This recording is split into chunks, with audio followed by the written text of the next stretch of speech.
등기 세율 박스 별표 3개. 여러분 등록면허에서 가장 시험에 많이 나오는 부분이라는 거 다시 한번 말씀드립니다. 자, 그래서 지난 시간에 우리 소유권을 살펴봤죠? 자, 이제 물권과 임차권 갑시다. 자, 여러분 거기 소유권은 적어놓으세요. 갑구 등기사항이죠. 자, 물권과 임차권으로 넘어갑시다. 어디 등기사항이 여러분? 을구 등기사항이죠. 자, 그러면 이때 여러분 그 물권과 임차권은 두 가지로 다시 나눠집니다. 두 가지로. 자, 그러면 이때에 물권과 임차권일 때는 여러분 물권과 임차권일 때는 두 가지 나눠야 돼요, 여러분. 설정 등기와 이전 등기, 그 다음에 그 밖의 등기로 나누셔야 되죠. 그래서 여기서 좀 물권과 임차권이니까 어디 등기상이라고 여러분? 을구 등기상이죠. 자, 그 중에서도 뭐하고? 설정 등기와 이전 등기. 그래서 여러분 여기 설자 동그라미 이자 동그라미 쳐갖고 여러분 어떻게 외우시냐면 설이 이렇게 외우는 것도 나쁘지는 않을 것 같아요. 그래서 물권과 임차권의 설정과 이전 등기할 때 설이 이렇게 좀 외우시고요. 설이는 설이. 자, 여러분 이 설이는 여러분 솔직히 말씀드려서 제 과거의 첫 여자 이름이에요. 그래서 제 과거의 첫 여자 이름이 설이야. 눈설자에 이빨 이자를 가진 그녀 이름 뭐라고요? 설이라 하죠.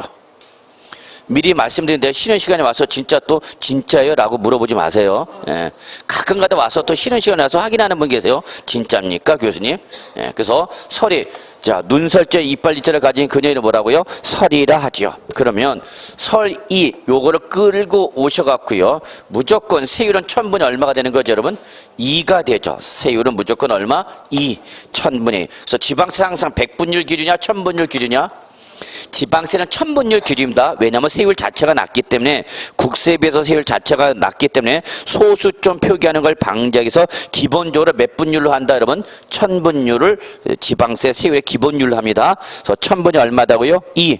그러면 1000분의 2니까 100분율로 환원하면 몇 프로가 되는 거예요 여러분? 100분율 환원하면 0.2%. 그러면 다시 한번 정리할게요. 각종 물권과 임차권에 관련된 무슨 등기? 설정 등기나 이전 등기 세율은 무조건 얼마다? 1000분의 2. 몇 프로다? 0.2. 그래서요 시험에는 세율보다는 여기는 등기 과표를 물어봅니다. 여기는 과표가 중요합니다. 과표가. 출전에 세율 갖고 장난칠 가능성보다는 과표를 가지고 장난쳐. 아까 우리 소유권은 뭘 갖고 확인하지만 세율, 거기는 세율을 가지고 물어보지만 왜? 과표는 부동산 가입밖에 없죠. 소유권 등기일 때는 과표는 무조건 무슨 가입밖에 없어? 부동산 가입밖에 없죠. 그러니까 여기서는 소유권 관련 등기를 물어볼 때 출제는 어디를 물어보고? 세율을 물어볼 것이고, 뭘 물어보면 물권과 임차권을 물어볼 때는 세율보다는 어디를 장난친다? 과표. 무슨 말인지 감 잡으셨죠? 출전이 어디를 물어보는지 지금 말씀을 드리는 거예요. 그러면 여러분 과표에서 제일 중요한 게 일단 지상렬이가 가등기를 하면 누가? 지상렬이가 뭐하면? 가등기라면 이때는 과표가 무슨 가액이다 여러분? 부동산 가액입니다. 모임에도 불구하고 여러분 물건인데도 불구하고 과표를 뭘로 하래요 여러분? 부동산 가액으로 하랍니다. 아주 중요하죠. 그래서 누가? 지상렬이가 뭐하면요? 가등기라면 과표를 뭘로 하라고요? 부동산 가액으로 하세요. 그런 거죠. 지상렬이가 가등기를 하면 그때는 뭐를? 부동산 가액을 과표로 한다. 요거 절대 놓치면 안 되죠. 누가? 지상렬이가 가등기를 하면 부동산 가액이다. 그런데 말입니다. 요 가등기는 과표가 하나가 더 있어요. 어떤 경우죠? 채권 금액이죠. 그래서 요 가등기는 과표가 2개입니다. 가등기는 과표가 2개예요. 이때 등기부에서 우리 가등기를 할 때 어떤 경우에 부동산 가격을 하는지 채권금을 하는지 그 우리 등기부에서 잘 배우실 거고, 어쨌거나 지상렬이와 가등기를 기본을 뭐로 하는데? 부동산 가격을 하는데 가등기는 하나가 더 있다. 뭐가 더 있다? 채권 금액이 하나 더 있다. 그래서 여러분 요 가등기는 지금 과표가 몇 개 나와 있어요 여러분? 2개가 나와 있죠. 2개.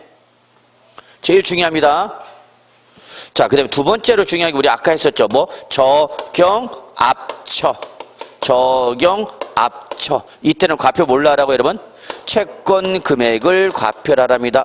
채권 금액. 저가 뭐예요? 저당권. 경이 경매 신청. 압이 가압류. 처가 가처분. 이때는 과표 뭘로 한다고요? 채권 금액을 했죠. 두 번째로 중요합니다. 세 번째로 중요한 것이 이제 우리 임차권이죠. 자, 여러분 임대차는 대가가 두 가지로 구성됐죠. 뭐하고? 보증금과 월세로 구분되죠? 임대차는 대가가 보증금과 뭐 여러분? 월세. 자, 이때 보증금과 월세 중에서 어떤 걸 과표를 한다? 월세. 월세가 바로 뭐 여러분? 월 임대차 금액이죠. 그래서 임차권 설정 등기 때는 보증금이 아니라 뭐다 여러분? 월세. 작년 그대로 시험에 나왔죠.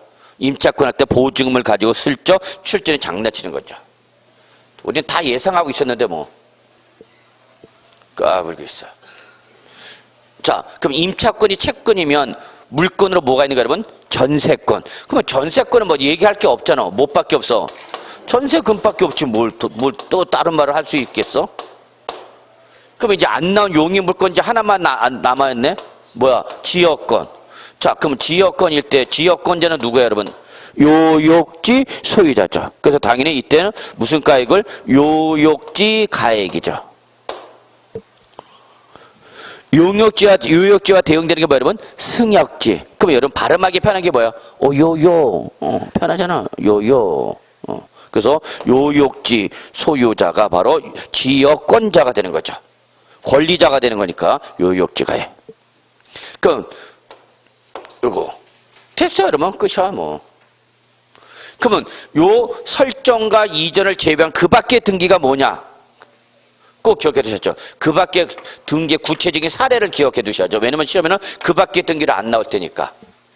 그러면 그 밖의 등기로서 나오는 게 각종 뭐죠 여러분? 변경 등기, 뭐 말소 등기, 또 해지 등기, 뭐 분필 등기, 뭐 칠판 등기, 의자 등기, 뭐 하여튼 뭐만 아니면 돼. 서리와 아니면 되죠. 서리만 아니면. 그럼 이때는 서리가 아니면 그냥 한 건당 얼마 여러분? 무조건 6,000원이죠. 6,000원. 그래서 각종 변경 말소 해질 때는 한 건당 얼마다고 여러분? 6,000원. 이때 여러분 과표가 아니라 건수로 표현되네. 과표가 이렇게 건수라는 물량으로 표현되는 조세를 뭐라고 그러죠 여러분? 종가세. 가액으로 표현되는 조세를 뭐라고 그래? 종가세. 아, 이게 종가세고, 그죠? 예. 물량으로 표현되는 조세를 뭐라 한다고? 종량세. 종량세. 예. 종량세 때는 항상 세율이 일정한 금액으로 나오죠. 그래서 뭐가 나오죠? 정액세가 맞대응되는 거죠. 그런데 종가세 때는 항상 일정한 비율로 나오죠. 세율이. 그래서 이게 뭐죠? 정률세죠. 그래서 부동산 등기는 과표가 종가세와 종량세로 이원화됨에 따라서 세율이 뭐와 정률세와 정액세로 이원화되어 있다. 뭐 요것도 하나의 특징으로 잡아주시 바랍니다. 부동산 등기는 과세 표준이 가액으로 표시가 되는 종가세 외에 건수로 표현되는 뭐가 있다 보니까 종량세로 이원화되어 있다 보니까 세율이 정률세 외에 또 뭐가 있다? 정액세. 일정한 금액 얼마? 6,000원. 특히 등록면에서 6,000원은 어떤 의미를 갖고 있는 거예요 여러분? 등록면허세 6,000원 뭐야? 최저한세죠. 아주 중요한 개념이죠. 등록면허세에서 최저한세를 모른다? 공부 안 한 거야? 똑같은 거야 뭘. 그러면 최저한세는 글자 그대로 제일 적은 금액이 얼마라는 얘기예요 여러분? 6,000원이다 그 얘기예요. 6,000원. 등록면허세에서 제일 적은 금액은 얼마다고 여러분? 6,000원. 여러분 정 어려우면 기본요금을 잡으세요. 기본요금. 택시 타면 우리 뭐가 있어? 기본요금 있잖아. 우리 나이트클럽 가도 기본요금 있어 없어? 있잖아. 왜 그래 촌스럽게? 네, 요즘 테이블은 얼마야? 얼마야? 예. 자, 그래서 우리 뭐 클럽 이런 데서 가면 입장 요금 있는 것처럼 등록해서 입장하는 순간 얼마 내셔야 돼? 일단 기본 6,000원 내셔야 되는 거죠. 최저한세 잊지 마시기 바랍니다. 자, 그러면 저 최저한세의 개념을 이해를 하는지 잠깐 한번 확인해 봅시다. 자, 우리 공인중개사는 여러분이 드디어 부동산 임대차를 중개했습니다. 매매계약서는 못 쓰고 그나마 임대차 계약 쓰고 있네요. 이거라도 써야 뭐 고정비라도 뽑죠. 자, 이때 임대차 계약 쓰면서 임차인이 뭘 설정해달라 그랬더니 임차권 설정 등기해달랍니다. 임차권 등기해달래요. 그래서 하라 그랬어. 그래서 그러면 임차권 설정 등기에 따른 등록 면허세가 얼마냐 이렇게 물어보는 거죠. 다음 자료에 의한 임차권 설정 등기에 따른 등록 면허세가 얼마냐 또는 등록 면허세를 오른 거 뭐냐 이렇게 물어보겠죠. 자, 주어진 백데이터를 보니까 임대보증금은요. 임대보증금은 1억으로 제시가 됐네요. 자, 월세를 봤더니 월 임대차금에 월 200만 원 제시가 됐습니다. 자, 이러한 조건에 따른 임차권 설정 등기를 하겠답니다. 얼마예요? 그러면 등록면허세는 등록면허세가 얼마냐 물어봤으니까 뭘 잡고 과표 잡고 세율 잡으면 되는 거죠. 세율은 무조건 설정 등기니까 몇 프로야? 0.20이죠. 자, 과표를 잡아야 되겠죠? 근데 과표가 뭐가 있고 여러분? 보증금과 월세가 있네요. 그럼 어떤 걸 잡으라고요? 월세 잡으라고요. 그러면 세액은 등록면허세 산출세가 얼마 되는 거야? 2는 4. 그 다음에 우린 몰라. 200만 원에 0.1%면 얼마게? 2는 4다. 40만 원이야? 4만 원이야? 알딸딸? 4천 원이야? 400원이야? 아니 200만 원 2%가 4만 원일 테니까 이 0.2는 4천 원이죠. 뭐 이게 그렇게 어렵네. 우린 이게 어려워. 2는 4, 그 다음에 이제 자리를 못 잡아. 예. 그러니까 4만 원, 4천 원, 400원 나면 이제 뭘 찍을지 모르는 거죠. 근데 여러분 다행스럽게도 4만 원, 4천 원, 400원 이렇게 물어보지는 않아요. 세법 교수가 이렇게 잔인한 사람이 아니야. 그냥 4천 원, 4자 찍으면 돼.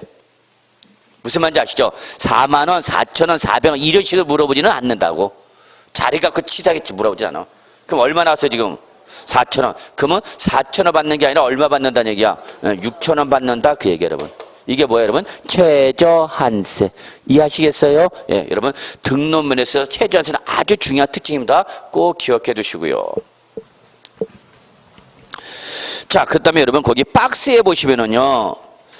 첫 번째 별표 하나 보면 자, 그래서 요 소유권 관련 등기는 취득세가 정상적으로 과세되지 않은 한 경우에 한해서 예외로 적용하는 것이고 이때는 농지와 비영리 사업자를 구분하지 않는다.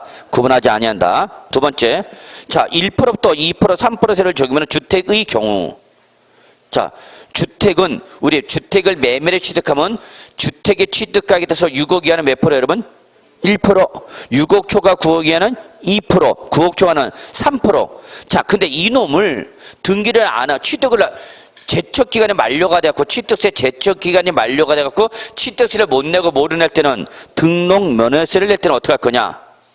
자, 원래 취득세로 과세를 못하고 등록면허세로 올 때는 표준세에서 몇 프로 뺀 세로 과세를 했죠? 2%. 근데 얘는 지금 1%, 2%, 3%니까 6억 이하는 취득세를 몇 프로 세려면 1%. 그럼 여기서 2% 빼면 마이너스 1%가 돼버리죠. 또 6억 초과 9억이면 몇 프로 했어? 2%. 여기서 2% 빼면 얼마가 돼? 제로가 되죠. 최소한 3%가 돼야만 1%가 나오죠. 그러니까 이때는 표준세 2% 뺀 세를 적용해 못해? 못해. 그래서 이때는 어떻게 할 거냐? 밑줄 해당 주택 취득세율의 몇 프로를 50%를 곱한 세율을 적용하여 산출한 금액을 등록 면허세 세율로 하라 그 얘기죠. 도대체 뭔 소리냐? 주택을 매매를 취득했대. 그러면 취득 가액에 따라서 몇 프로짜리가 있고요? 1%짜리, 2%짜리, 3%짜리가 있죠. 근데 이걸 뭘로 못 내고 취득세로 못 내고 뭐를 낼 때면 등록면허세를 낼 때는 우리가 일반적으로 취득세를 못 내고 등록면허세를 올 때는 표준세에서 몇 프로 뺀 세를 적용한다? 2%. 근데 그걸 적용할 때 이게 적용이 되더란 얘기 안 되더란 얘기야? 안 되더란 얘기죠. 그러면 이때는 요 취득세 세액에 대해서 몇 프로를 50%를 뭘로 하라는 얘기야? 등록면허세로 하라 그 얘기입니다. 그러면 1% 적용 대상일 때 등록면허세 몇 프로 하라는 얘기고 0.5% 하라는 얘기고요. 6억 초과 9억이다 보니까 몇 프로 세율 적용 대상이면 2% 세율 대상일 때는 50%를 적용한 등록면세 몇 프로 하라는 얘기야? 1%를 적용 아니고 9억 초과에서 취득세 몇 프로 적용 대상이면 3% 적용 대상일을 뭘로 가셔야 되는 등록면허세 할 때는 몇 프로 하라는 얘기야? 1.5%로 하라 그 얘기야. 그래서 요 해당 취득세액의 몇 프로를 50%를 뭘로 하라고 여러분? 등록면허세를 하라. 그 의미로만 이해하시면 돼요. 의미로만. 나머지는 안 보셔도 될 거고요. 예. 그 다음에 거기 중요한 내용 나왔네요, 여러분. 최저한세. 과세 뺀다 세율을 적용한 산출한세액이 얼마보다 작으면 6,000원보다 작을 때는 얼마로? 6,000원을 정한다. 이건 실제는 어떻게 바꿀 수 있어? 부과하지 아니한다. 징수하지 아니한다. 이렇게 말을 바꾸면 여러분은 어머! 무슨 소리야? 얼마? 6,000원을 받는다고요. 통치까지는 제가 지금 당장 시험에 나오기는 좀 힘들지 않을까 생각합니다. 그래서 이런 통치 내용이 일단 눈으로만 보시고요. 외우지는 않으셔도 될 것 같아요. 그냥 이런 내용이 있다라고 눈으로만 보세요. 그냥 부담 없이 읽어만 보세요. 네. 자, 그 다음에 세율 적용 시 주의사항을 보시면요, 여러분. 다음 페이지. 자, 동그라미 1번. 탄력세율 별표 하나. 자, 부동산 등기세율은 도지사가 조례가 정하는 바에 따라서 표준세율의 몇 프로 범위 안에서 50% 범위에서 가감할 수 있는 밑줄 무슨 세율이다? 탄력세율, 밑줄 탄력세율. 그리고 적으세요, 여러분. 취득세와 동일. 그래서 취득세 표준세율이 탄력세율인 것처럼 등록면허세 부동산 등기세율도 탄력세다. 그러나 나머지는 다 일정세율이다. 뭐 이렇게 나와 있죠. 최저한세 나와 있고요. 예. 자, 그 다음에, 3번은 뭐 여러분이 구분지상권은 뭐 민법 등을 통해서 잘 배우셨을 테니까 그냥 눈으로만 보시고요. 자, 등록면허세 중과세가 있죠. 이 등록면허세 말입니다. 중과세가 나왔을 때 맞힐 수 있는 경우보다는 못 맞히는 경우가 대부분입니다. 그러니까 솔직히 제 입장에서 등록면허세 중과세 안 나오길 바랍니다. 취득세 중과세와 등록면허세는 시험에 안 나오길 바랍니다. 나왔을 때에 여러분이 풀 수 있는 경우보다 대부분 못 푸는 문제입니다. 실제 최근에 등록면허세 나왔을 때도 역시 못 풀게 나왔습니다. 여러분한테. 그래서 일단 버리는데 딱 중과세는 몇 배 중과세밖에 없냐 여러분. 거기 중과세 해당 부동산 법인 등기세율 자 몇 배 여러분? 3배. 요것만 갑시다. 100분의 300 3배 동그라미. 물론 옛날 요거를 여러분 2배, 100분의 200 이렇게 고친 적도 있어. 근데 그렇지만 그건 아직 예외적 현상이 일단 등록 면허세 중간에 몇 배짜리를 말한다 여러분? 3배짜리 말합니다. 3배짜리. 그래서 이렇게 대도시 안에서 법인의 설립이나 지점이나 분사분동 설치에 따른 등기라든지 또는 대도시 외에서 대도시 안으로 법인의 전입에 따른 등기 이때는 해당 부동산과 법인 등기에 몇 배를 중과세한다고요? 3배를 중과세하는데 그 밑에 당구장 있죠? 당구장. 이 당구장은 뭐로 말하냐? 중과 제외 업종을 말하는 거야. 중과세 제외하겠다, 안 하겠다? 안 하겠다. 그건데 그 중에 바로 시험에 나왔던 게 바로 뭐냐면 할부금융업이 시험에 나왔었어. 그래서 할부금융업은 등록면허세 중과를 하냐, 안 하냐 이렇게 물어봤어. 좋은 놈, 나쁜 놈? 나쁜 놈. 맞으라고 낸 거야? 못 맞추게 하려는 거야? 못 맞추게 하는 거죠. 그래서 여러분 그냥 등록면허세 중과세는 일단 어디까지만 정리한다고 일단 3배. 뭐 당장 올해 등록면허세 3배 중과가 나오기는 조금 힘들지 않을까 생각합니다. 그래서 여러분 너무 크게 신경 쓰지 마시고요. 자, 6번 부가징수 별표 2개. 부가징수 별표 2개. 그리고 옆에 적으세요. 기본적으로 뭐와 똑같죠? 취득세와 동일 적어놓으시기 바랍니다. 기본적으로 등록면허세는 뭐와 똑같다고요? 취득세와 똑같습니다. 원칙이 뭐죠 여러분? 신고 납부. 다음 페이지 예외 뭐죠? 보통징수. 그리고 뭐가 있죠 여러분? 기한 후 신고. 이거는 기본적으로 뭐와 똑같다고 여러분? 취득세 똑같죠? 예, 취득세 똑같다는 거. 자, 그러면 다시 35조 신고 납부 봅시다. 신고 및 납부. 자, 1번 신고를 하려는 자는 과세 물권 소재지를 관할하는 밑줄. 소재지가 어디야 여러분? 납세지죠. 를 관할하는 자 밑줄. 누구한테? 시장 군수에게 신고합니다. 적으세요. 징수 위임 규정. 자, 우리 아까 경기도 남양주시의 부동산일 때 등록 면허세 과세권자 누구라고 그랬죠? 경기도 도지사. 그래서 등록해서 경기도 도지사한테 신고를 해야 돼. 그럼 경기도 도지사한테 신고를 하면 어디까지 가셔야 돼 여러분은? 수원. 그럼 여기서 수원은 뭐로 가까워? 멀어? 예. 그러면 우리가 세금 낼 때 마음은 해피한 마음이야? 언해피한 마음이야? 언해피인데 그걸 내려고 어디까지 가야 돼? 수원까지 가니까 불편해 안 불편해? 불편해. 그래서 거기까지 도청까지 오지 말고 그냥 어디 남양주 시청에다 신고하라는 얘기야. 그리고 거기서 납부를 하면 그거를 받아준 누가 남양주 시장이 누구한테 경기도 도지사한테 보내주겠다 그 얘기야.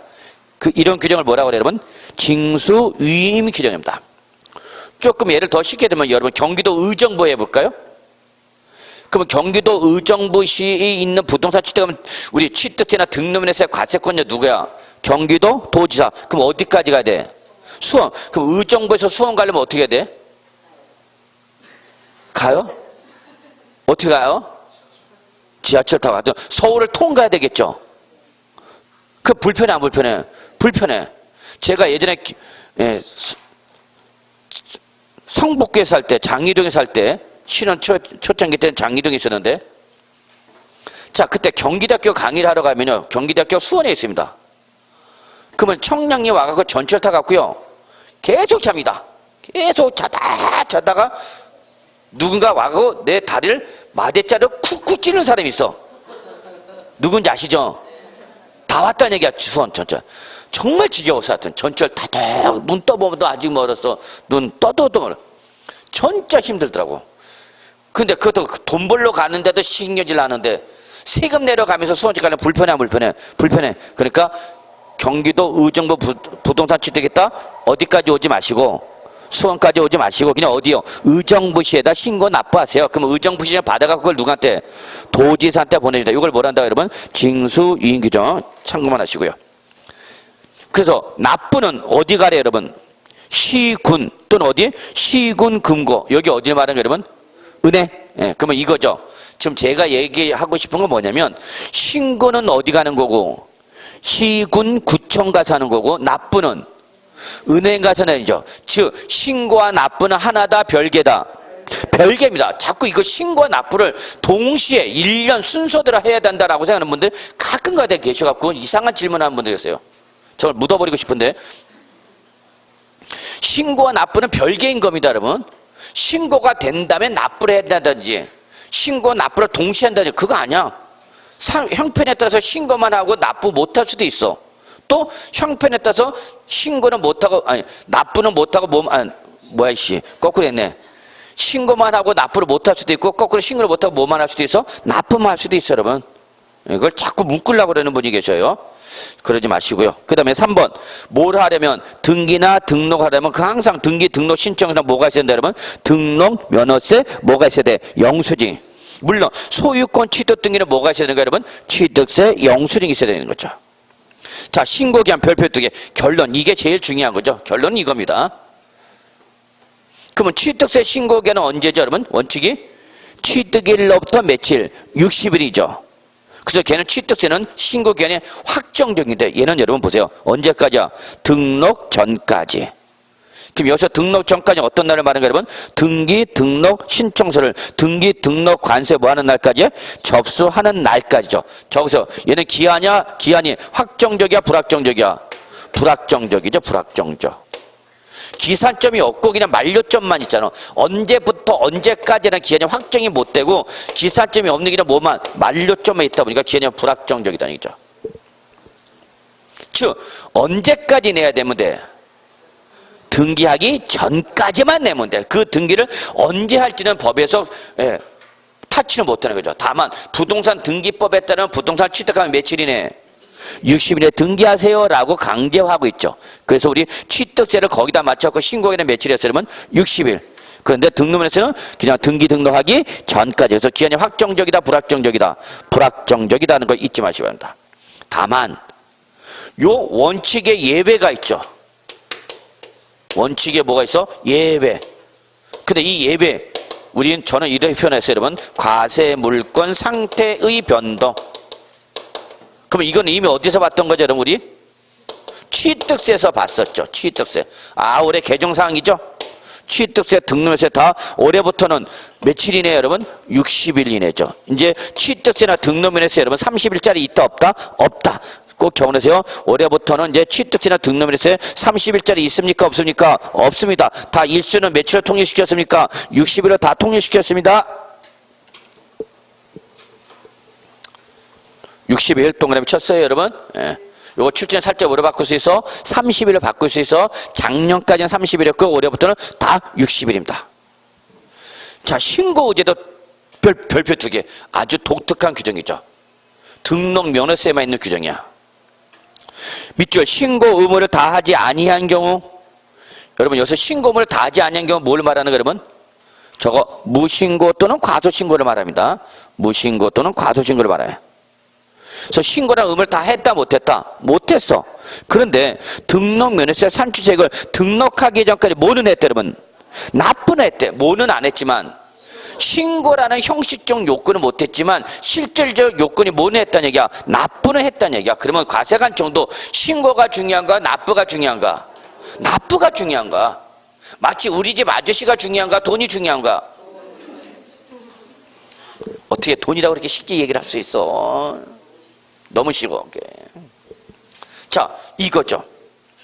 우리 집 아저씨가 오늘 돈 갖고 들어온 날이야. 월급 갖고 들어온 날이야. 그래서 우리 아침부터 기다리고 있어. 빨리 들어와. 그러면서 저녁 빨리 들어와. 맛있는 게 해놓을게. 그러고 그러는데 이 인간이 저녁이 돼도 안 들어와. 10시가 돼도 안 들어와. 11시가 돼도 안 들어와. 12시 안 들어와. 자, 그럼 걱정이 되죠? 이때 뭐가 걱정이 되는 거야? 돈이 걱정이 되는 거죠. 전화해야 돼, 안 해야 돼? 해봐야죠. 왜 안 들어와? 그랬더니 아저씨가 뭐라냐면 그 돈 이미 계좌로 입금됐다. 그럼 됐어, 안 됐어? 됐죠. 더 이상 뭐 얘기할 거 있어? 끊어버리면 되는 거죠? 죄송합니다. 저희 집 얘기입니다. 여러분 안 그랬죠? 우리 애국 시민, 남양주 시민은 안 그럴 거라 믿습니다. 자, 똑같아요. 과세관청도 비록 신고라는 형식적 요건이 완비가 되지는 않았어. 근데 뭐는 됐어? 납부는 됐다는 얘기야. 그러면 됐다. 굳이 신고까지 완벽하게 이루어지진 않았지만 납부는 됐다는 얘기야. 그러면 밑줄 어떻게 한다? 여러분 신고를 하고 납부한 거를 봅니다. 그러면 신고 의무를 다 하지 않았으니까 원래 무신고라면 뭘 때려야 되고, 무신고 가산세 몇 프로? 20%. 적게 신고했으면 과소신고 가산세 몇 프로? 10% 때려야 되는 거죠. 그런데 뭐 한 거를 봐준다는 것은 신고한 거를 보겠다는 해서 이거를 적용하겠다는 얘기, 안 하겠다는 얘기야? 안 하겠다 그 얘기죠. 따라서 결론, 무신고 가산세 및 과소신고 가산세를 징수한다고요? 징수하지 아니한다고요? 징수하지 아니한다. 이거 아주 중요한 규정이야. 나오면 맞춰야 돼. 나왔는데 뭐 그때서 어머 진짜 나왔네. 내년에 꼭 외워야지. 내년에 우리 집 아저씨 없다. 자, 그래서 다시 한번 신고 의무를 다하지 아니한 경우에도 산출세액을 등록하기 전까지 뭐는 했다고 여러분? 납부했다. 그럼 어떻게 한다? 결론? 신고도 하고 납부한 거를 본다. 따라서 무신고 가산세, 과소신고 가산세를 징수한다, 징수하지 아니한다? 징수하지 아니한다야. 근데 이걸 출제 살짝 물어봤고 징수한다 이렇게 말을 바꾼 거죠. 최근 이거 다 기출문제 나왔던 것들이죠. 항상 여러분이 공부할 때 제발 좀 다 통째로 외우려고 하지 마시고요. 출제에 물어보는 부분은 항상 체킹해 두셔야 된다고요. 출제에 물어보면 정해져 있단 말이야. 그러니까 공부를 잘하는 사람과 공부를 못하는 사람의 특징은 출제에 물어보는 부분에다 공부를 잘하는 사람은 중점을 두는 거고, 점수가 잘 안 나오신 분은 어디다 중점을 둘지 모르니까 그냥 다 하는가. 마음만 급해갖고. 짚을 정리가 된 건 하나도 없는데 다 하려고 그러죠. 마음만 급해갖고. 그러니까 점수는 점수대로 안 나오고 진도는 진도로 안 나가고. 예. 그래서 제가 강조하는 포인트를 잘 잡으시기 바랍니다. 예. 출제는 그거 갖고 장난치느라서. 다음 페이지. 기한 후 신고, 취득세와 똑같이 등록면에서 기한 후 신고에 인정해야 안 해? 해요. 모든 신고 납부세 먹었던 기한 후 신고 인정한다서. 그러면 기한 후 신고 나오시는 게 어디? 취득세, 등록 면허세, 또 양도소득세처럼 신고 납부 세목이 때는 뭐가 있다 여러분? 기한 후 신고가 있다라는 거죠. 근데 예외 갑시다. 보통징수 똑같죠? 뭐가 똑같아요? 취득세 똑같죠? 그래서 신고 납부 의무를 다 했다, 다 하지 않았다? 다 하지 않았다. 이때 신고 불성실 가산세 무슨 과세? 차등과세. 그럼 납부 불성실 가산은 미납세 또는 부적세 하루당 얼마 여러분? 10만 분의 25. 10만 분의 25. 올해 개정된 거랬죠? 곱하기 납부 지연 일수. 그래서 가산세는 기본적으로 뭐가 똑같아? 취득세 똑같죠. 다만 취득세는 80% 중과산세가 등록면에서는 있다 없다? 없다. 80% 중과산세 없다. 자, 이때 등록면에서 부가세가 있죠. 등록면에서를 납부할 때는 등록면에서 납부세에 대해서 몇 프로를? 20%를 뭘로 내야 된다고 여러분? 지방교육세. 근데 납부를 하는 거에서 뭘 받은 게 있으면 감면을 받은 게 있다. 그러면 감면세에 대해서 몇 프로를? 20%를 뭘로 낸다고 여러분? 농어촌 특별세. 자, 여러분 감면세 갈 때 감자 동그라미, 농어촌 특별세 농자 동그라미. 그래서 감면세가 나면 무조건 올라간다. 농어촌 특별세 몇 프로 여러분? 20%. 그래서 깜노 이렇게 외우셔야 됩니다. 깜노. 감면세 갈 때 감자, 농어촌 특별세 할 때 농자. 그래서 감면세가 나면 무조건 어디로 보낸다고요? 농어촌 특별세를 보낸다고요. 자, 그럼 요거 잠깐 한번 예를 들읍시다. 자, 과표에다가 세율을 곱해서 산출세액이 얼마 나왔냐 봤더니 등록면에서 산출세액이 얼마 나온가 봤더니 여러분 1,000만 원 나왔다 봅시다.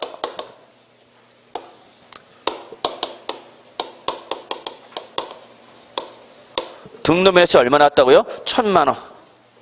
근데 예를 들어서 얘가 감면 대상이야. 그래서 몇 프로 감면을 받았냐 봤더니 여러분 그냥 극단적인 예를 들어서 40% 감면을 받았대. 그러면 40% 감면을 받다는 것은 산출세액의 몇 프로를 40% 어떻게 하는 얘기야? 빼라 그 얘기죠. 그럼 얼마를 400만 원을 빼라는 얘기죠. 산출세액의 40%를 빼라고. 이게 뭐야? 감면세액이죠. 감면세액과 공제세액 구분할 줄 아시죠? 자, 감면세액은 산출세액에서 뭘로 빼는 거고 일정한 비율로 빼는 걸 뭐라고 그런다 여러분? 감면. 산출세에서 일정한 금액으로 빼는 걸 뭐라 그래? 세액공제. 그렇죠? 그래서 여러분 많이 들어보실 텐데 세액공제, 세액감면, 소득공제. 여러분 우리 연말 정산할 때 소득공제용, 세액공제용, 세액감면용 각종 서류 제출했어 안 했어? 했죠? 소득공제는 어디서 빼는 거고? 그런 얘기 안 하나? 소득공제면 기본적으로 과세표준이 되는 금액에서 빼는 걸 말하는 거고 세액공제, 세액감면 그럼 어디서 빼는 거예요 여러분? 산출세, 세액감면 그러면 산출세 빼는 걸 말하죠. 이때 비율로 빼는 걸 뭐라고 그러고? 감면. 일정한 금액으로 빼는 걸 뭐라고? 공제. 어디서? 세액에서. 그래서 이걸 세액감면, 세액공제 그래요. 그래서 결론 세액공제나 세액감면은 어디서 빼는가? 산출세액인데 일정한 비율로 빼는 걸 세액감면, 일정한 금액으로 빼는 걸 세액공제. 이때 감면비율이 100%인 걸 뭐라는 거예요 여러분? 감면비율이 100% 돼. 내는 거 안 내는 거 그러면 이걸 뭐라 그래? 면제. 세액면제. 그러니까 세액면제는 100% 감면을 말하는 거예요. 이 용어마다 다 의미가 다 달라요 여러분. 세법은 여러분이 우리 법 공부할 때 법률 용어 의미 제일 먼저 법률 용어 배우시죠. 그 세법도 역시 법 과목이기 때문에 용어를 좀 익숙해야 되는데 자 어쨌거나 산출에서 감면세 몇 프로 받아서 40% 그래서 차감한 금액을 납부하는 거죠. 얼마 내면 돼? 600만 원. 자 그럼 이렇게 등록면에서 얼마 내는 사람이 600만 원을 내는 사람은 600만 원만 내는 것이 아니라 요 납부세액에 대해서 몇 프로? 20% 얼마? 120만 원 뭐로 내라는 얘기 여러분? 지방 교육세를 한 번 더 내야 된다 그 얘기야. 근데 납부를 하는 거에서 뭘 받은 게 있네 여러분? 뭘 받은 게 있어? 감면. 그럼 요 감면세액에 대해서 몇 프로를? 20% 얼마? 80만 원이죠? 우리 이제 곱하기도 잘 안 돼요. 248이잖아. 80만 원 뭐로 내라고 여러분? 농어촌 특별세로 내라 그 얘기야. 그래서 감면세는 항상 뭐와 연결돼요 여러분? 농특세. 몇 프로? 20%. 그러나 취득세나 등록면허세나 재산세는 항상 납부세액에 대해서 몇 프로를? 납부세액의 몇 프로를? 20% 뭘로 내야 돼? 지방교육세 내는 거죠. 잡으시 바랍니다. 자 여기까지 하고 여러분 우리 37조 이제 재산세 좀 가겠습니다. 재산세. 자, 우리는 지금까지 여러분 거래세 했죠. 거래세. 부동산에 매매된 거래 단계에서 부과되는 뭐 여러분? 취득세, 등록면허세 공부하십니다. 이제 취득한 이후 보유하는 단계에서 부과되는 세금을 좀 살펴보겠습니다. 자, 일단 우리 보유세 몇 가지 기억해 두셔야죠, 여러분. 보유세 크게 몇 가지 있어요, 여러분? 세 가지. 뭐, 세지종. 이렇게 기억해달라고 그랬는데, 세지종. 그래서 제가 뭐고? 재산세. 지가 지역 자원 시설세죠. 그리고 종이 바로 뭐죠? 종합 부동산세죠. 자, 지금 제가 이제 일로 가고자 합니다. 근데 요때 요 재산세까지는 무슨 세고 여러분? 지역 자원세까지는 무슨 세고? 지방세죠. 그러나 얼로 오는 순간부터 종합부동산세로 오는 순간부터 이제 어디로 왔다 여러분? 국세로 넘어왔다. 이런 거 느끼셔야 됩니다. 이거에 따라서 관련되는 규정이 바뀌는 거죠. 자, 이때 재산세는 기본적으로 여러분 세 문제에서 네 문제까지 나온다고 보시면 되죠. 세 문제에서 네 문제. 그래서 그냥 평균적으로 여러분 세 문제 보십시오. 그 다음에 지역자원세는 안 나온다고 봅니다. 물론 올해 개정된 부분이 있기 때문에 개정된 것 좀 확인할 필요는 있지만 안 나온다고 보시면 되고 종합부동산세 하나에서 두 문제 정도 나온다고 보시면 되겠네요.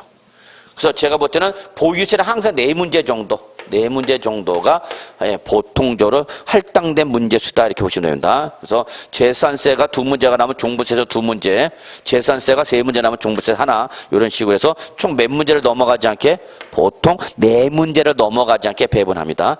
물론 이건 픽스가 되어 있는 건 아니고요. 출전에 따라서 달라질 수 있습니다만 평균적으로 그렇다 그 얘기입니다. 자, 그러면 여러분 우리 37쪽 재산세. 참 여러분 재산세는 들어도 이렇게 기분이 나쁜 세금은 아닌 것 같아. 재산세. 나 재산세 좀 낸다라는 건 뭐가 있다는 얘기야? 재산 좀 있다는 얘기죠 여러분. 재산. 난 재산세 한 번도 안 내봤는데 그 뭐가 없는가? 재산이 없다는 얘기죠 뭐. 자, 그래서 여러분 보유세는 재산세 갈까요? 토지, 건축물, 주택 밑줄 쳐주시고요. 토지, 건축물, 주택. 자, 이게 여러분 우리 보유세의 부동산이죠. 보유세에서 말하는 부동산은 여러분 토지, 건축물 그리고 뭐를 별도로 구분하죠?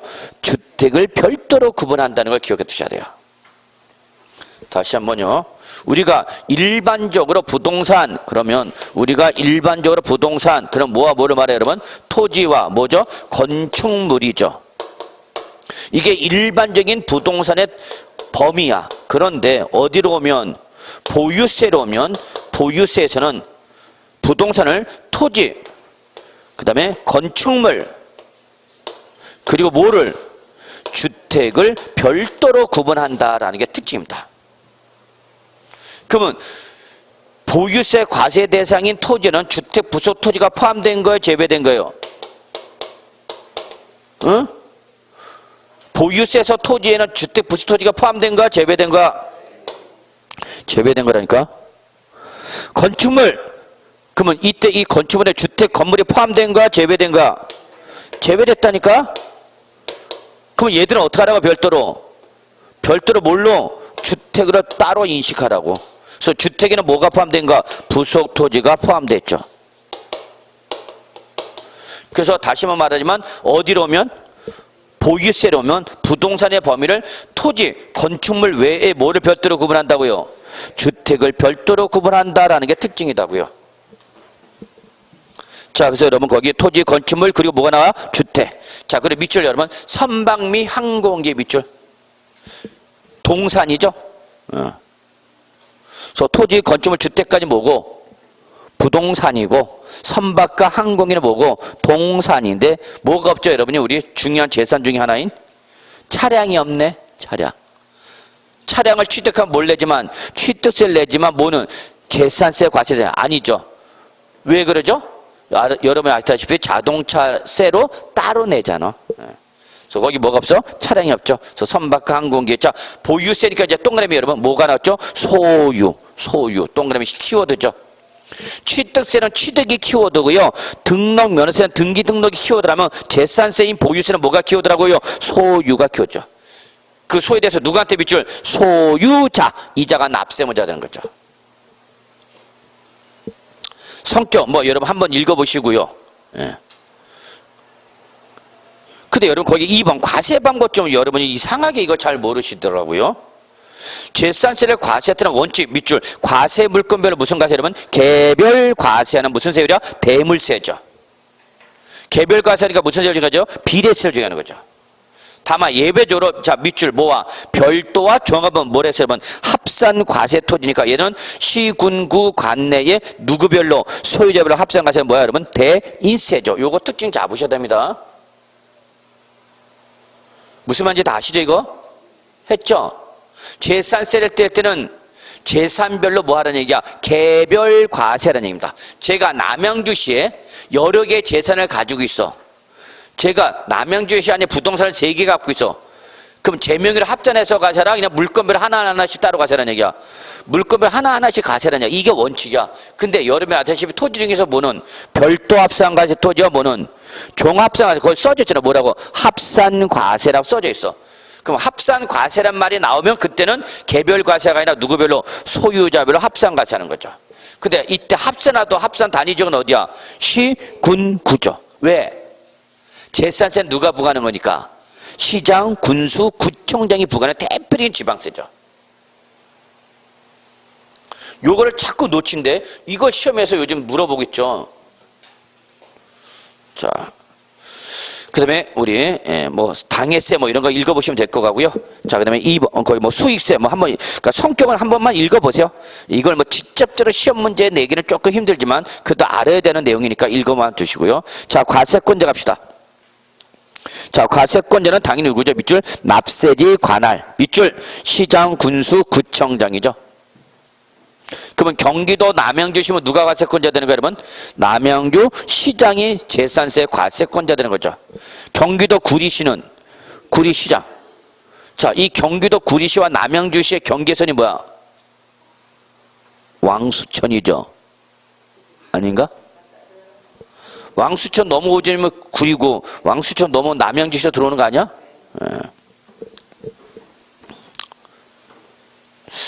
또 이렇게 보면은요, 뭐 여러분도 아시다시피 뭐 여러분도 선생님이 매일 바뀌는 것처럼 저희도 매일 학생들이 바뀌어요. 그죠?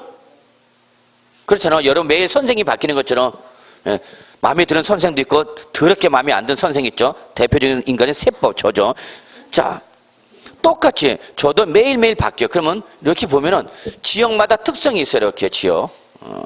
여러분 선생마다 특성이 있는 것처럼 이렇게 보면은 저는 아직 뭐 이제 남양주 온 지 여기 처음으로 이제 3주째 가나요? 3주째? 이제 아직 뭐 조금 뭐 익숙하지는 않지만 그래도 조금씩 이제 알아가는 단계인데 조금 더 시간이 지나가면 이제 여러분하고 조금 더 호흡을 잘 맞출 수 있지 않을까 생각하는데 어쨌거나 재산세 누가 부과한다고 여러분? 시장, 군수, 구청장이죠. 이때 납세지 한번 봅시다. 토지, 건축물, 주택은 뭐죠? 부동산. 자, 부동산일 때는 예외 이시 없이 항상 어디죠, 여러분? 소재지죠. 그런데 말입니다. 이 소재지가 2개 이상일 때는 어떻게 할 거냐? 그래도 어디야, 여러분? 각각이 어디야, 여러분? 소재지죠. 이걸 출제는 살짝 몰고 가? 주소지로 몰고 갈 수 있죠. 주의하셔야 됩니다. 부동산에 대한 지방세는 예외 이시 없이 항상 어디야? 소재지입니다. 그렇기 때문에 절대 2개 이상의 재산이 있더라도 소유자의 주소지로 간다 못 간다? 못 가죠. 그러나 뭐는 선박과 항공기일 때는 마지막에는 어디로 가죠 여러분? 소유자 주소지로 가죠. 선박과 항공기잖아. 선박과 항공기는 부동산이 아니라 뭐다 보니까 동산이다 보니까 장소가 확정이 안 될 때는 마지막은 어디로 가지만 주소지로 가지만 부동산은 절대 주소지로 간다고 못 간다고 지금 그거 얘기해 싶은 거예요 여러분. 감 잡으셨죠? 제가 뭐 얘기하는지? 어떠한 게는 부동산은 주소지가 나와 뭐다? 지방세 때는 절대 항상 소재지지 주소지가 못 나온다. 그런데 선박과 항공기는 뭐다 보니까 동산이다 보니까 확정이 안 될 때 마지막은 어디로 간다? 소유자 주소지 왔다. 그냥 눈만 보시면 되고요. 자, 납세 문제 갑시다. 별표 3개 시뻘겋게 칠해야죠. 일단 여러분 입장에선 시험에 나온다라고 보셔야 되는 거예요. 나온다. 그러면 보유세로 오는 순간 항상 새로운 시간적 기준이 나타났죠. 보유세로 오면 새로운 시간적 기준이 나타나는데 그게 바로 뭐죠 여러분? 과세 기준이 있죠. 아주 중요하죠. 모든 보유세의 가장 중요한 시간적 기준 과세 기준이 있죠. 글자 그대로는 뭐 할 때? 보유세를 뭐 할 때? 과세할 때 기재되는 날입니다. 그죠? 이때 지방세법상 재산세 과세는 언제 여러분? 6월 1일이죠. 뭐 다 아시는 거죠, 여러분? 예. 자, 이날 현재, 요날 현재의 그 재산에 누가 내는 거예요, 여러분? 소유자가 납세입니다 되는 거죠. 1월 1일부터 12월 30일 1년 중에서 딱 하루 잡아. 1월 1일부터 12월 30일 1년 동안 딱 하루 잡아. 어떤 날 잡고? 6월 1일 잡고. 그날 현재 누가? 소유자가 납세면 되는 거죠. 그런데 앞에 뭐가 붙으면? 상이 붙으면 무슨 상이야? 무슨 상이야? 공보상이야? 사실상이야? 어? 사실상이죠, 여러분. 이게 시험에 나오는 거 아니야. 요거와 출전, 요걸 뭘 비교해서 공부상과 비교를 해갖고 여러분들 이거 섞어놓고 물어보라 그 아니야. 그러면 재산세 납세는 누구다고 여러분? 실질 과세 원칙에 따라서 어디로 가는가? 사실상이죠. 자, 그래서 여러분 거기 책에 보시면 어느 날 현재 1번 과세 기준제 재산을 모아있는 사람 사실상 소유하는 자다라고 했죠. 사실상 소유자. 그럼 예를 들어서 자 5월 28일자로 갑으로부터 을한테 매매가 이루어지고 이날이 바로 5월 28일에 잔금 지급을 했죠. 5월 28일자로 뭐야? 잔금 지급했죠. 자, 이렇게 당해 연도에 매매 등 기타 사유로 인해서 소유권이 변동됐다. 그러면 당해 연도 중에 소유권이 변동됐더라도 우리 신경 쓸 필요 없어. 그냥 딱 어느 날 잡고 6월 1일 잡고 이날 현재 소유자가 누구요? 그것만 확인하면 된다고. 그러면 이 사례가 나왔더라도 6월 1일 현재 소유자 누구니까? 을. 그러면 당연히 누가 내는가? 을이 내는 거야. 별거 안 있어. 이거 시험에 나오는 거 아니야, 이런 거 다. 자, 그러면 이거 매도는 누가 잘한 거죠? 갑이 잘한 거죠.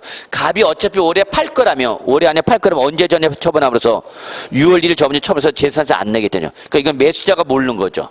띨박한 놈이죠. 왜? 며칠만 참았어도 재산세 안 내는 거 아니야? 그러니까 세금은, 세법은 알면 알수록 내고 안 내고, 안 내고, 모르면 내는 거야, 여러분. 그게 세법이야. 법이란 게 그래. 알면 알수록 세금 안 내는 거야. 여러분, 세금을 제일 많이 안 낸 사람이 누굴까요? 세금을 제일 많이 안 낸 사람이 누굴까요? 재벌들이야, 재벌들이. 재벌들이 세금을 제일 많이 안 내요. 왜? 다 빠져나가니까. 누굴 동원해서? 세무사나 공인회계사나 변호사 동원해갖고 다 합법적으로 빠져나가대. 위법, 불법하면 이제 걸리니까. 그래서 실제 여러분, 세금을 가장 많이 안 내는 사람이 누구냐? 재벌들이야. 제일 잘 내는 사람이 누구야? 세금을 제일 잘 내는 누구야? 서민? 근로자죠, 근로자. 근로자는 왜? 전부 원천징수로 인해서 다 노출되니까. 빼도 박도 못하면 빼박. 들어봤어? 빼박? 그래서 직장 다니면서 근로 제공을 뭘 받으면? 급여를 받으면 그 급여를 지급하는 사업자가 지급하는 그 급여에 대한 뭐를 빼고 줘? 소득세를 빼고 주죠? 돈 줄 때부터 세금을 떼고 준다고 해서 이걸 뭐라는 거예요, 여러분? 원천징수. 이걸 지방세는 뭐라고 표현했어? 아유, 씨. 국세에서 원천징수를 지방세 뭐라고 표현한다고? 특별징수. 꼭 연결시켜야 돼. 그래서 소득세가 있는 것은 항상 뭐가 쫓아온다고 했죠, 여러분? 지방소득세. 다시 한번 원천징수와 똑같은 말이 뭐고 지방세는 특별징수. 그리고 국세에 소득세가 있으면 항상 지방세에서 뭐가 쫓아온다고? 지방소득세. 꼭 같이 다녀요, 얘들은? 네, 꼭 보셔죠. 자, 그래서 이때 결론 냅시다. 이때 갑으로부터 을한테 매매로 인해서 잔금 지급일이 언제면 5월 28일이면 28일자 현재로 누가 소유권 취득해서 을이 취득했죠. 그래서 6월 1일 현재 소유는 누가 되는가? 을. 그래서 재산세 누가 내는가? 을을 내야 되는 거죠. 며칠만 참았었어도 좋았을 때. 그런데 여러분, 솔직히 말씀드릴게요. 요즘은 무식한 사람 있어요, 없어요? 없어요. 다 똑똑해요. 나만 똑똑한 줄 알아? 다 똑똑해요, 여러분. 옛날하고 여러분 공인중개사 수험생들 질 자체가 달라요. 제가 맨 처음에 공인중개사 할 때만 해도 여러분 공인중개사 강의할 때 보면 정말 인생에서 단 한 번 공부를 한 걸 모르는 사람도 해보겠다는 게 공인중개사였어요. 그때는 수험생의 평균이 50이 막내급이야. 막내급. 50, 60, 70 그래서 솔직히 말해서 학원 가면 거의 노인대학이었어요. 여자분들은 거의 없었어요. 근데 지금은 뭐 연령층이 워낙 내려왔죠. 제가 지금 나가는데도요, 나가는 학원에서 여러분 이제 고등학교 졸업해갖고 대학을 안 가고 이 공부하는 친구가 있습니다. 3학년 때부터. 자기는 이게 맞다고 해갖고 엄마가 중개사 하고 있는데 엄마가 캐치한 거지. 아, 우리 아들은 공부머리가 아니구나. 그런데 애가 이거에 관심을 갖고 있어. 그래서 임대차 계약서 몇 번 하다 보니까 돈도 받다 보니까 얘가 맛이 들려가고 돈 맛을 봐갖고 이 공인중개사 공부한다고. 몇 살에 지금? 19살이야. 아직 미성년자 걔가. 그렇게 연령층이 다양해 지금. 그 주부님들이 많죠. 옛날과 너무나 달라요. 그러니까 문제는 점점 어떡하죠? 어려워져요. 근데 말입니다. 공부는 점점 안 해요. 열의가 없어요. 옛날 사람들은 여러분 열의는 좋았습니다. 하고자 하는 마음은 열의가 대단했어요. 근데 요즘은 인강이 있고 뭐 그러다 보니까 여러분 그냥 학원에 대한 이게 뭐 집중도라고 이런 게 떨어지지만 옛날에는 여러분 정말 그래서 옛날이 좋기도 하고 그렇네요.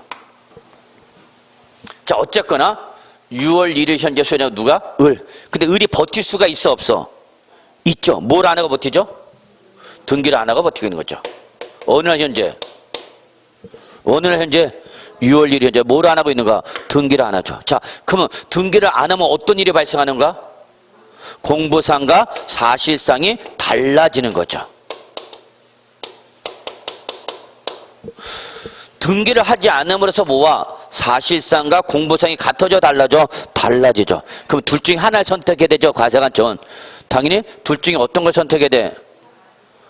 취득세는 무슨 과세 원칙이니까? 실질 과세 원칙. 재산세 실질 과세 원칙이니까 얼른 잡아야 돼요? 사실상을 잡아야 되는 거죠. 근데 문제는 뭘 안 했으니까? 등기를 안 하니까 사실상의 소유라는 걸 과세관청이 알아 몰라? 모르죠. 왜? 등기부에는 변동이 있어 없어? 없죠. 자, 그러면 이때는 과세관청 누구 걸로 봐? 갑 걸로 보죠. 공보상은 지금 누구고요? 갑이고 사실상은요? 을. 근데 이걸 과세관청이 뭐를 안 했으니까 납세문제가 등기를 안 했으니까 이걸 알아 몰라? 몰라. 그러면 과세관청 누구 거로 본다고? 공보상 소유자가 갑으로 보죠. 그러면 갑은 올해 재산세 안 내고 6월 1일 전에 팔았는데도 불구하고 누가 을이 뭐를 안 하고 버티는가? 등기를 안 하고 버텨. 아, 이 스킬은 만만치 않은 놈이죠. 지금 싸움이 벌어지고 있는 게 보여요, 여러분? 보여야 되는데. 그러면 이때는 과세관청 누구 걸 본다고? 갑.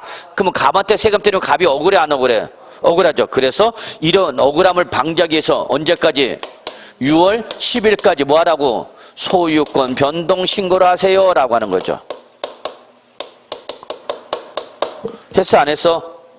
이거 했죠? 신고. 근데 이때 6월 10일까지 매매로 인해서 소유권이 을한테 넘어갔다라고 뭘 해야 되는데? 신고를 했는데 그 신고를 했대, 안 했대? 안 했대? 그 얘기 안 했대. 그러면 자, 상황을 보세요. 소유권은 어떻게 했는데? 넘어갔는데 그에 따른 뭐도 없고 등기도 없고 별도의 뭐도 없고 신고도 없고. 그럼 이때는 어떻게 할 거냐? 그 얘기야. 이게 바로 여러분 거기 맨 밑에 의제 납세무자. 공부상의 소유자가 매매 등의 사유로 소유권이 변동된데도 뭐를 하지 않아서? 신고를 하지 않아서 사실상 소유자를 알 수가 없대. 그러면 다음 페이지 누구 잡으래? 누구 잡으래? 공부상 소유자 잡으라는 얘기죠. 공부상. 그러면 자, 잘 보세요. 지금 제가 얘기하고 싶은 건 뭐냐면 무조건 공부상을 외우면 되는 게 아니다는 얘기야. 공보상의 소유자가 되려면 조건은 뭐야? 그쵸? 뭐도 없고 등기도 없고 변동했다는 등기도 없고 뭐도 없을 때 안에서야 신고도 없을 때죠. 자, 그러면 옛날 문제와 지금 문제가 말씀드릴게요. 옛날 문제는 책대로 그대로 물어봤어. 그대로. 그러니까 우리가 무조건 우리 못 찍으면 됐어. 공보상. 근데 요즘 문제는 자 어떡하냐? 중간에 출전이 뭐를 바꿔? 조건을 바꿔버리죠. 조건. 자, 슬쩍 이렇게 바꾸죠. 신고를 했습니다. 이렇게.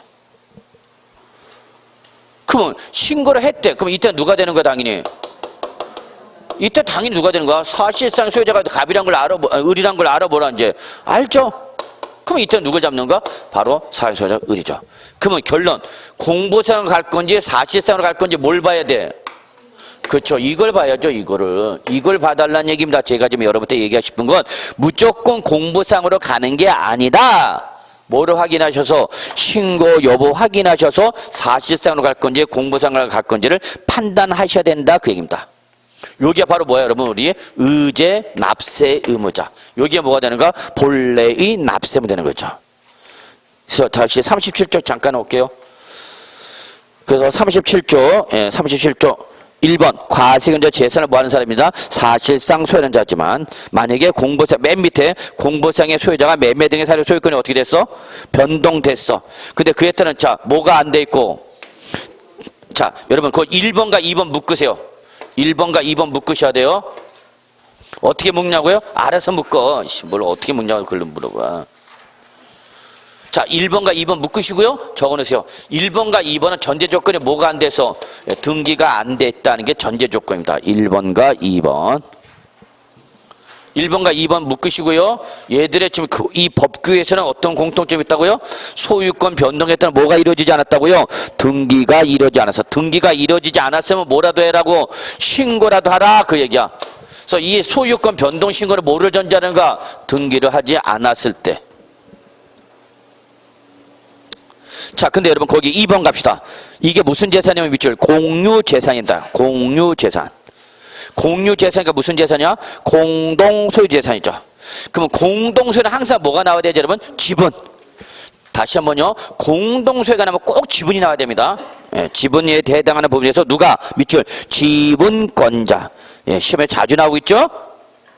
회자 표시 나오고 있죠? 여러분 거기 회자 표시 있잖아.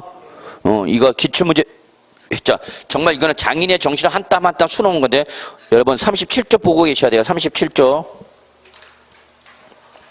37조 보고 있어야 된다고. 양가로 1번에 본래 납세는 동그라미 2번 무슨 재산? 공유재산. 여기 봐야 돼. 본래 납세무자의 2번 보고 있다고. 그래서 무슨 재산이면 공동소유재산. 누가 재산세 내라? 지분권자. 저거 이 지분권자 누굴 말하는 거죠 여러분? 공동소유자를 말합니다. 공동소유자. 그리고 여러분 공동소유할 때는 항상 뭐가 나오는가 여러분? 자기 지분. 그래서 자기 지분에 대해서만 내면 됐죠. 다만 가르고 닫고 뭐라 했어요 여러분? 지분의 표시가 없대. 그럼 우리 세번 무조건 뭐로 본다 여러분? 균등의제죠.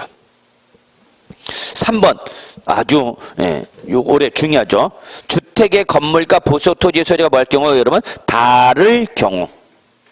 여러분 주택분 재산세는 몇 개 나오죠? 항상? 하나. 그래서 주택에 대한 산출세가 몇 개 나오는데 하나 나오는데 지금 문제는 건물 소유자와 토지 소유자가 같다 다르다. 다르다. 그럼 나눠줘야 돼 안 나눠줘야 돼? 나눠줘야죠. 그럼 뭐 갖고 나눠줄 거냐는 얘기죠. 밑줄 건축물과 토지의 뭘로? 시가편의 비율로 요거로. 시가편의 비율로 나눠주라는 얘기야. 이걸 출전에 살짝 어떻게 고쳤냐? 면적 비율로 이렇게 말을 바꿔버렸어요. 아주 흉측한 놈이죠. 건축물과 부수토지 면적 비율로 이렇게 말을 살짝 바꿔놓고 여러분들 맞았게 틀렸게 물어보는 거야. 그러면 건축물과 토지의 면적 비율이 아니라 뭐다고? 시가편의 비율로 안 보는 부분에서 누가? 밑줄 소유자가 납세했죠. 이거 다 했던 거야 여러분? 그죠? 오늘 처음 배우는 게 아니잖아. 멍 때리면 안 돼. 자, 주택 건물은 누가 소유하고 있고? 갑이. 주택 부수 토지 누가 소유하는가? 을. 근데 문제는 주택분 재산세 몇 개 나와? 하나. 자, 주택분 재산세 몇 개 나온다고요? 하나 나온다는 게 특징이죠.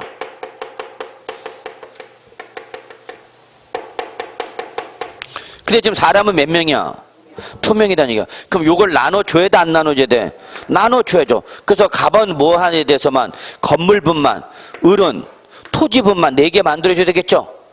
근데 지금 문제는 주택분 재산세를 건물과 토지로 구분해서 통합해서 일괄 과세했기 때문에 지금 구분이 돼 안 돼? 안 돼. 그래서 이걸 인위적으로 나누자는 얘기죠. 어떻게 인위적으로 나누자는 얘기야? 건축물과 토지의 뭐로 가지고 시가 편의 비율로 나누는 얘기죠. 건축물 시가 표준액과 토지 시가 표준액의 비율로 나누자 그 얘기죠. 그래서 주택분 재산세가 나오면 건축물 시가표준액과 토지 시가표준액 더한 것 중에서 건축물 시가 표준액이 차지하는 비중은 누구한테 보내주면 되고 요거는 누구한테 보내면 되고 갑한테 보내면 되는 거고 건축물과 시가표준액 토지 시가표준액 더한 것 중에서 토지 시가 표준액이 차지하는 비중만큼은 누구한테 보내주면 되는 거고 요거는 을한테 나눠줘라 그 얘기죠. 이해하셨나요? 그래서 요 주택분 재산세를 뭐 갖고 나눠주라고요? 건축물과 토지의 뭘로? 시가 편의 비율로 나눠줘라 그 얘기죠. 자, 4번 아주 중요한 규정이죠. 자, 신탁법에 의하여 누구 명의로? 수탁자 명의로 등록된 신탁 재산으로서 위탁자별로 구분 대상일 때는 자, 누구를 납세의무자라고 여러분? 수탁자. 위탁자가 아니라 누가? 수탁자. 이때 수탁자는 사실상의 소유자, 형식상 소유자. 형식상 소유자. 이 신탁 재산은 누구가 원래? 위탁자 거죠. 위탁자. 신탁이잖아. 그럼 신탁일 때 당사자는 누구야? 위탁자와 누구야 여러분? 수탁자잖아.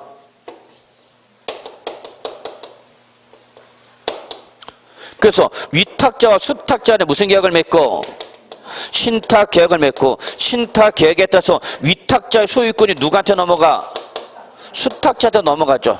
근데 이게 파는 것이 아니라 뭐 한 거니까 맡긴 것이다 라고 제3자한테 알려야 돼? 뭐 안 알려야 돼? 알려줘. 제3자한테 알리는 거 우리 뭐라고 그러는가? 공시. 그래서 여기는 반드시 무슨 등기 들어가? 신탁 등기가 들어가죠. 그래서 위탁자부터 수탁자 명의 변경에 따른 등기 원인을 모르는가? 매매계약이 아니라 뭐야? 신탁계약에 따른 소유권 이전 나오는 거죠. 그 명의가 누구로 바뀌었지만 수탁자. 그러면 사실상의 소유는 누구 거고? 사실상의 소유는 누구 거고? 위탁자고. 형식상 명의상의 소유는 누구고? 수탁자. 그럼 이때 재산세 누구한테 때릴 거냐? 지금 그 얘기죠. 그럼 예전에는 위탁자한테 때렸지만 지금은 개정이 돼갖고 일일이 행정관청에서 이걸 잡으러 가기가 힘드니까 몰라 일단 누구한테 때리겠다는 얘기야? 수탁자한테 뭘 때리겠다는 얘기야? 재산세 때리겠다는 얘기죠. 그럼 수탁자는 억울한 면이 없잖아 있죠. 자기 고유 재산이 아니라 누구 건데?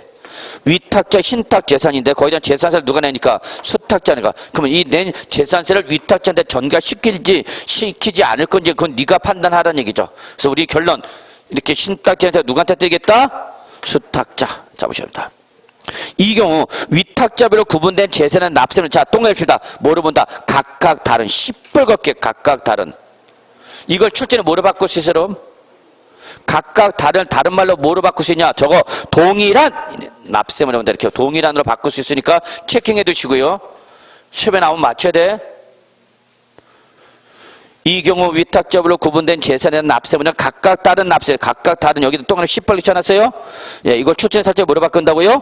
동일한 이렇게 말을 바꿀 수 있다고 예상하고 있으라고. 자, 일단 여러분 여기까지 하고 좀 쉬죠. 예, 좀 지났네요, 시간이.